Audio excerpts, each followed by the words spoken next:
everyone, thank you for tuning in. I'm your instructor Joy. Let me first play a tune for you.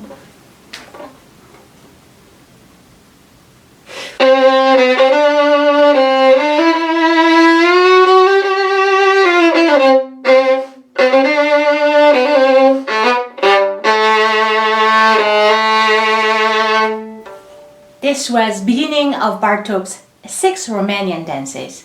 This was requested by a subscriber. Thank you very much for your kind support, kind questions and emails, volunteering with your time, sending me donations here and also on my Patreon page, booking lessons with me. I really appreciate. So I thought this was such a great piece to talk about how one could produce beautiful, full, forte, big sound on the G string. There are a couple of things you can check to improve general sound production, but especially when it comes to G string and especially in higher positions. So we're going to more talk about that one, focus on that topic. So I've talked a lot about sound production because that's something that we have to constantly work on. When it comes to sound production, there are 3 things that matters, 3 big things. Contact point, where you place the bow weight, how heavy it is, and bow speed, how fast the bow goes. But when it comes to G string, we also have to understand a couple of things we have to include in that list. Let's start first, correct violin angle. So we know, depending on what string, we have to adjust the right elbow height, E string, A, D, and G. But also we have to understand we can adjust the angle of the violin by sticking my shoulder forward. I can tilt my violin like this, which make my G string more accessible. What it does, instead of, if I'm completely stable or unflexible with my shoulder, left shoulder, I have to raise my elbow quite high, which is not impossible, but makes the right hand job much harder.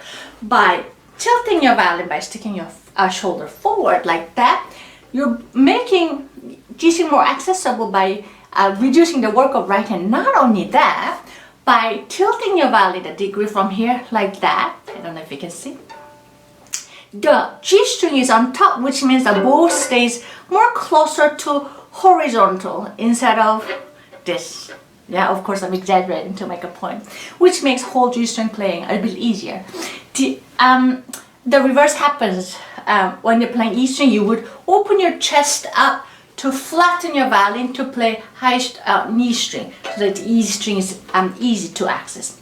Okay, back to the G string. So we tilt our violin by sticking our shoulder forward. Yeah, something we have to learn to use our body as a part of the instrument. That's one thing.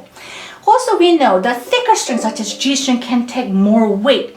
So in general, you would put a little more weight. And especially when you're playing a string, if you just simply use the same bow weight on E string and same weight on the G string, you will soon see it doesn't sound as good.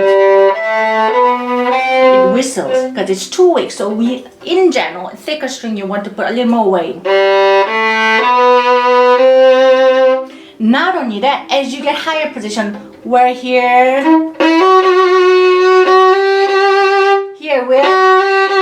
as you notice, because I placed my finger here, the vibrating string got much shorter from here all the way there, which means the contact point, which was working here, doesn't work anymore. The sound breaks. So we have to bring the bow closer to the bridge as we make also bow a bit heavier.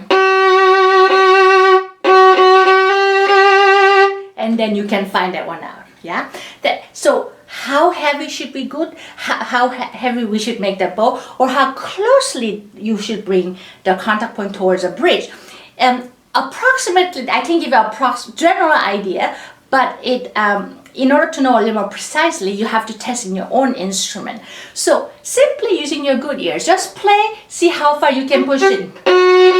Play each note. So I'm going to push a little more, see, to find the limit, meaning heavier, faster, and then also bringing bow closer to the bridge.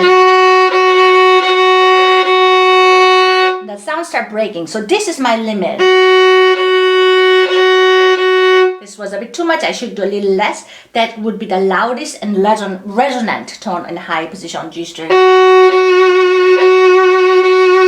That's my violin's limit, and you should do that in your with your own violin, in your own playing. Then at last, vibrato, matching vibrato is very important. Now, sometimes you will see some violinists play very fast vibrato. In this case, if your vibrato is too fast in high position,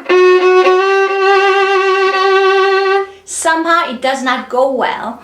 So just using your common sense and your ears, if it speaks to you, then good for you. But for most of us, we find it nicer when vibrato is a little wider and slower.